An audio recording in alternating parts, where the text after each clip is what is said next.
ಸಾಯಿರಾಮ್, ನಮಸ್ಕಾರ ಎಲ್ರಿಗೂ. ಇವತ್ತಿನ ದಿನ ಮಲೆನಾಡು ಭಾಗಗಳಲ್ಲಿ ಮಾಡುವಂತಹ ಒಂದು ಚಿಕನ್ ಸಾಂಬಾರು ಅಂತ ಹೇಳ್ಬೋದು. ಈ ಸಾಂಬಾರು ಬಂದುಬಿಟ್ಟು ಎಲ್ಲ ತರಹದ ಅಂದರೆ ರೈಸ್ ಇರ್ಬೋದು, ಇಡ್ಲಿ ಇರ್ಬೋದು, ದೋಸೆ ಇರ್ಬೋದು, ಪೂರಿ, ಚಪಾತಿ ಎಲ್ಲದಕ್ಕೂ ಸರಿ ಅಂತ ಒಂದು ಸಾಂಬಾರು ಅಂತ ಹೇಳ್ಬೋದು. ಇದನ್ನು ಯಾವ ರೀತಿ ಮಾಡೋದು ಅಂತ ನೋಡ್ಕೊಂಬರೋಣ. ಒಂದು ಮುಷ್ಟಿಯಷ್ಟು ಪುದೀನ ಮತ್ತು ಕೊತ್ತಂಬರಿ ಇದೆ ಎರಡು ಸೇರಿಬಿಟ್ಟು, ಮತ್ತು ಚಿಕ್ಕ ಗಾತ್ರದ 2 ಈರುಳ್ಳಿ ಇದೆ, ಮತ್ತು 1 ಇಂಚ್ ಶುಂಠಿ ಇದೆ, 2 ಬೆಳ್ಳುಳ್ಳಿ ಇದೆ, ಒಂದು ಚಿಕ್ಕ ಗಾತ್ರದ ಟೊಮೊಟೊ ಇದೆ, ಒಂದು 8ರಿಂದ 10ರಷ್ಟು ಬ್ಯಾಡಿಗೆ ಮೆಣಸಿದೆ, 1 ಮುಷ್ಟಿಯಷ್ಟು ಕೊತ್ತಂಬರಿ ಬೀಜ, ಮತ್ತು 2 ಸ್ಪೂನಷ್ಟು ಕಾಳು ಮೆಣಸಿದೆ. ಇದಿಷ್ಟು ಒಂದು ಮಸಾಲೆಗೆ. ಇನ್ನೊಂದು ಬಂದುಬಿಟ್ಟು ಅರ್ಧ ಕಾಯಿ ಭಾಗ ಇದೆ ಅದು, ಮತ್ತು 2 ಸ್ಪೂನ್ ಆಗೋಷ್ಟು ಹುರುಗಡ್ಲೆ ಇದೆ. ಈ ಹುರುಗಡ್ಲೆ ಮತ್ತು ಕಾಯಿನ ಸಪ್ರೇಟಾಗಿ ಪೇಸ್ಟ್ ಮಾಡ್ಕೋಬೇಕು. ಇದು ತುಂಬ ಸ್ಮೂತಾಗಿ ಪೇಸ್ಟ್ ಆಗಬೇಕು. ಎಷ್ಟು ಸ್ಮೂತ್ ಆಗುತ್ತೋ ಮಸಾಲೆ ಪದಾರ್ಥಗಳು ಅಷ್ಟು ಸಾಂಬಾರು ರುಚಿಕರವಾಗಿರುತ್ತೆ. ಸೊ ಇದನ್ನು ನಾವು ಪೇಸ್ಟ್ ಮಾಡ್ಕೊಂಡು ಬರೋಣ. ಆಮೇಲೆ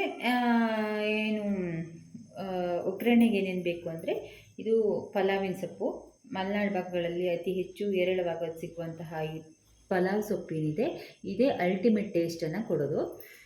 ಆಮೇಲೆ ಬಂದುಬಿಟ್ಟು ನೆಕ್ಸ್ಟು ಒಂದು ಚಿಕ್ಕದೊಂದು ಬೆಳ್ಳುಳ್ಳಿ ಅಂತ ಹೇಳ್ಬೋದು, ಇದನ್ನು ಬಿಡಿಸಿಟ್ಕೊಂಡಿದ್ದೀನಿ. ಸೊ ನೆಕ್ಸ್ಟು ಒಂದು ಚಿಕ್ಕ ಗಾತ್ರದ ಟೊಮೊಟೊ, ನೀವು ಬೇಕಿದ್ದರೆ ಹಾಕ್ಬೋದು, ಇಲ್ಲಾಂದರೆ ಸ್ಕಿಪ್ ಮಾಡ್ಬೋದು. ಒಂದು 2 ಆನಿಯನ್ ಚಿಕ್ಕದಾಗಿ ಕಟ್ ಮಾಡ್ಕೊಂಡಿರೋವಂಥದ್ದು. ಯಾಕೆ ಸ್ಕಿಪ್ ಮಾಡ್ಬೋದು ಅಂತ ಹೇಳಿದ್ರೆ, ಜಾಸ್ತಿ ಟೊಮೊಟೊ ಬಳಸೋದ್ರಿಂದ ಸಾರು ಜಾಸ್ತಿ ಇನ್ನೂ ಒಂಥರ ಗೊಜ್ಜು ಅಂತ ಅನಿಸುತ್ತೆ, ಅದು ಕೆಲವ್ರಿಗೆ ಲೈಕ್ ಆಗೋಲ್ಲ. ಸೊ ಆ ಥರ ಇದೆ. ಇನ್ನು ಇಲ್ಲಿ 3/4 kg ಚಿಕನ್ ಇದೆ. ಇದು ಟರ್ಮರಿಕ್ ಪೌಡರ್ ಹಾಕಿ ಮತ್ತು ಸಾಲ್ಟ್ ಹಾಕಿ ಇಟ್ಕೊಂಡಿದ್ದೀನಿ. ಈಗ ಮಸಾಲೆ ಪದಾರ್ಥಗಳನ್ನು ಹುರ್ಕೊಂಡ್ಬಿಟ್ಟು ನೆಕ್ಸ್ಟು ಪೇಸ್ಟ್ ಮಾಡೋಣ. ಮೊದಲನೇದಾಗಿ ಈ ಕಾಯಿ ಮತ್ತು ಹುರುಗಡ್ಲೆ ಏನಿದೆ ಇದನ್ನು ರುಬ್ಕೊಂಬರೋಣ.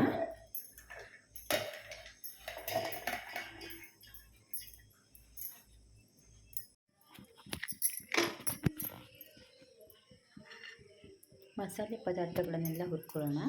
ಇಲ್ಲಿ ನಾನು 2 ಟೇಬಲ್ ಸ್ಪೂನ್ ಕೊಬ್ಬರಿ ಎಣ್ಣೆ ಹಾಕಿದ್ದೀನಿ. ನೀವು ಯಾವ ಆಯಿಲ್ ಬೇಕಾದರೂ ಹಾಕ್ಕೋಬೋದು, ಕುಕ್ಕಿಂಗ್ ಆಯಿಲು.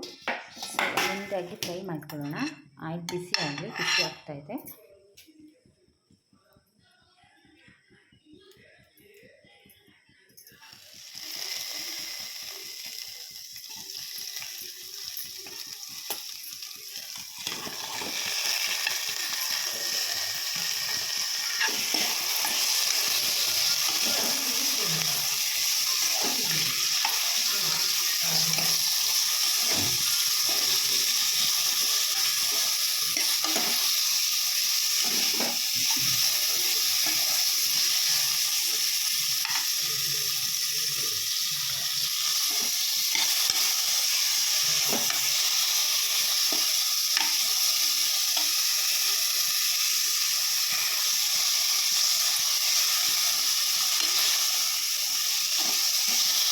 ಇದು ಚೆನ್ನಾಗಿ ಫ್ರೈ ಆಗ್ತಿದ್ದಂಗೆ ಈ ಮಿಕ್ಕಿರೋ ಪದಾರ್ಥಗಳನ್ನೆಲ್ಲ ಹಾಕೊಳ್ಳೋಣ. ಸೊ ಇದು ಕೂಡ ಇದ್ರ ಜೊತೆಗೆ ಚೆನ್ನಾಗಿ ಫ್ರೈ ಆಗಲಿ.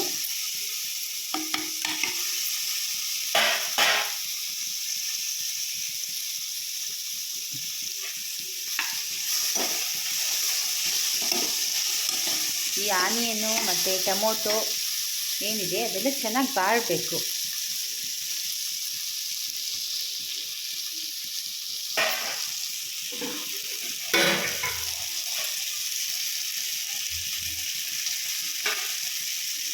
ಸ್ವಲ್ಪ ಆಯಿಲ್ ಕಮ್ಮಿ ಆಗಿದೆ. ಸೊ ನಾನೀಗ ಒಂಚೂರು ಆಯಿಲ್ ಹಾಕ್ತಾಯಿದ್ದೀನಿ.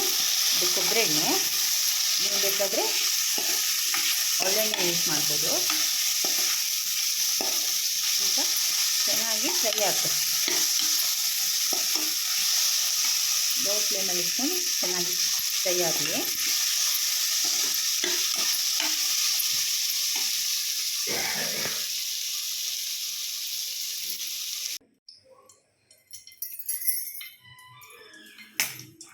ಸೊ ಈಗ ಏನು ಪಲಾವ್ ಎಣ್ಣೆ ಕಾಯ್ತಾ ಇದೆ. ಇನ್ನೊಂಚೂರು ಕಾಯಿಲೆ ಒಂದು 3 ಟೇಬಲ್ ಸ್ಪೂನ್ ಕೊಕೊನಟ್ ಆಯಿಲ್ ಹಾಕಿದ್ದೀನಿ. ಈಗ ಇದಕ್ಕೆ ಸ್ವಲ್ಪ ಪಲಾವ್ ಎಲೆ ಹಾಕೋಣ.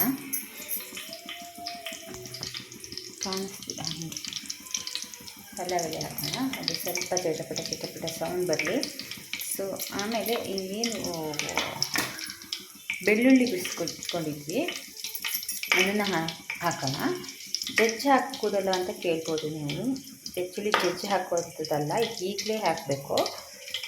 ಆವಾಗಲೇ ಇದಕ್ಕೆ ಇಷ್ಟ ಟೇಸ್ಟ್ ಬರುವಂಥದ್ದು. ಸೊ ಏನು ಬಿಡಿಸಿಟ್ಕೊಂಡಿರುವಂತಹ ಬೆಳ್ಳುಳ್ಳಿ ಇದೆ ಅದನ್ನೆಲ್ಲ ಇದಕ್ಕೆ ಹಾಕ್ತಾಯಿದ್ದೀನಿ. ನೆಕ್ಸ್ಟು ಬಂದುಬಿಟ್ಟು ಅದು ಚಿಟಪಟ ಅಂತ ಸೌಂಡ್ ಬಂದಮೇಲೆ ಆನಿಯನ್ ಕಟ್ ಮಾಡಿದ್ದೆ ಅದನ್ನು ಕೂಡ ಹಾಕ್ತಾಯಿದ್ದೀನಿ.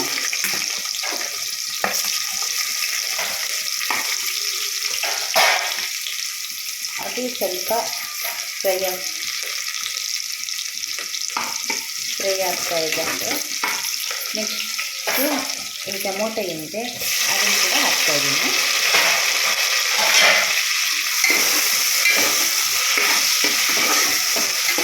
ಚೆನ್ನಾಗಿ ಇದಾಗಲಿ.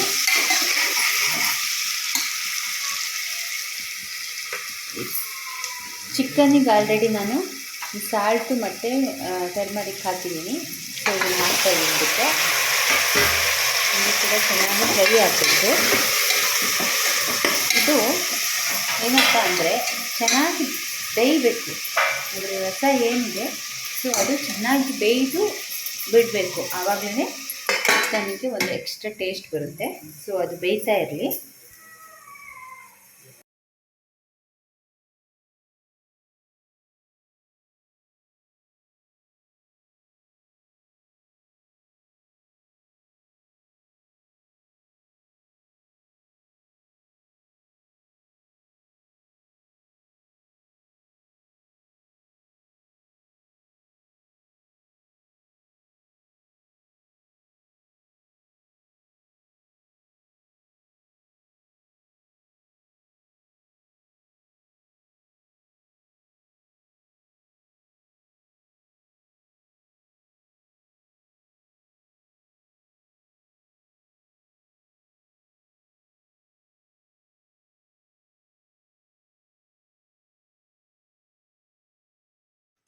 ನೀವು ನೋಡ್ತಿರ್ಬೋದು ಇವಾಗ ಚಿಕನ್ ಕೂಡ ಚೆನ್ನಾಗಿ ಬೆಂದಿದೆ. ಅದಕ್ಕೆ ನಾನು ರುಬ್ಬಿಟ್ಕೊಂಡಂತಹ ಮಸಾಲೆ ಈಗ ನೀವು ನೋಡ್ಬೋದು ಚಿಕನ್ ಚೆನ್ನಾಗಿ ಬೆಂದಿದೆ.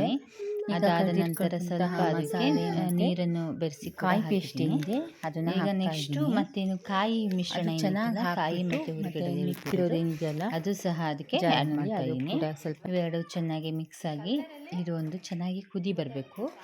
ಕುದಿ ಬಂದು ಇದಕ್ಕೇನು ಸಾಲ್ಟ್ ಬೇಕಂದ್ರೆ ನೋಡಿಬಿಟ್ಟು ಇಷ್ಟೇ. ಇಲ್ಲಿಗೆ ಈ ರೆಸಿಪಿ ಏನಿದೆ ಅದು ಮುಗಿಯುತ್ತೆ. ನಿಜಕ್ಕೂ ಈ ರೆಸಿಪಿ ತುಂಬಾ ಚೆನ್ನಾಗಿರುತ್ತೆ. ನೀವು ಒಮ್ಮೆ ಟ್ರೈ ಮಾಡಿ. ಸಾಯುಷ್ ಕನ್ನಡ ಯೂಟ್ಯೂಬ್ ಚಾನಲ್ಗೆ ದಯವಿಟ್ಟು ಸಬ್ಸ್ಕ್ರೈಬ್ ಮಾಡಿ, ಕಮೆಂಟ್ ಮಾಡಿ, ಶೇರ್ ಮಾಡಿ, ಲೈಕ್ ಮಾಡಿ. Thank you.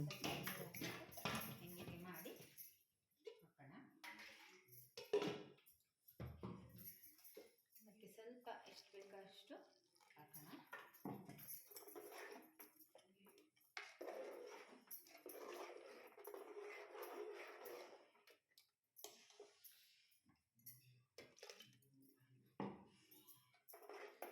ಇದು ಸ್ವಲ್ಪ ಇವಾಗ ಕುದಿ ಬರಲಿ.